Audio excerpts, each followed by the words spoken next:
জন্মদিন কোৱাৰ লগে লগে প্ৰতিগৰাকী ব্যক্তিৰ এই পৃথিৱীৰ প্ৰতিগৰাকী ব্যক্তিৰ এক আনন্দৰ মন এটা সকলোৱে জানে মনন এটা আনন্দ লৈ কিনে জন্মদিন উদযাপন কৰে। আজি কিন্তু সমগ্ৰ অসমবাসীয়ে সমগ্ৰ বিশ্বৰ প্ৰতিগৰাকী জুবিন প্ৰেমীয়ে আজি অতি দুখ মনেৰে হয়তো প্ৰথমটি জন্মদিন উদযাপন কৰিবলগীয়া হৈছে।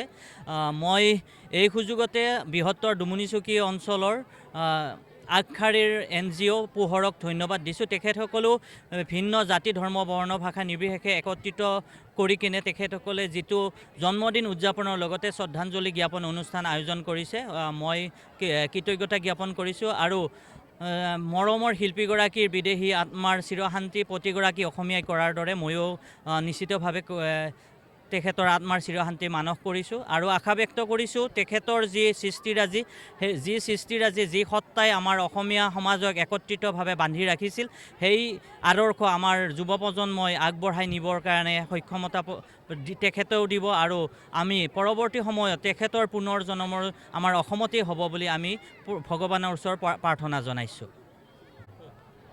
আমি 2023 চনতে আমি জুবিন গাৰ্গদেৱক আমি আমাৰ এইখন খেলপথাৰতেই আমি পোহৰ NGO তেখেতক আমন্ত্ৰণ জনাইছিলোঁ। আজি আমি তেখেত নোহোৱাকৈ তেখেতৰ 53তম জন্মদিনটো পালন কৰিবলগীয়া হৈছে।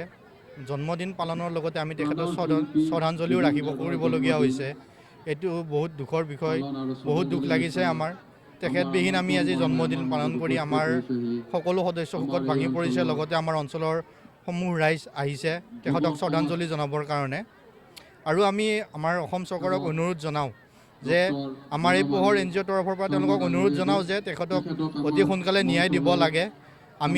আমি উত্তৰ বিচাৰোঁ তেখেতৰ ক'ত কি হৈছিল, কেনেকৈ হৈছিল, আমি তেখেতৰ কাৰণে ন্যায় বিচাৰিছোঁ।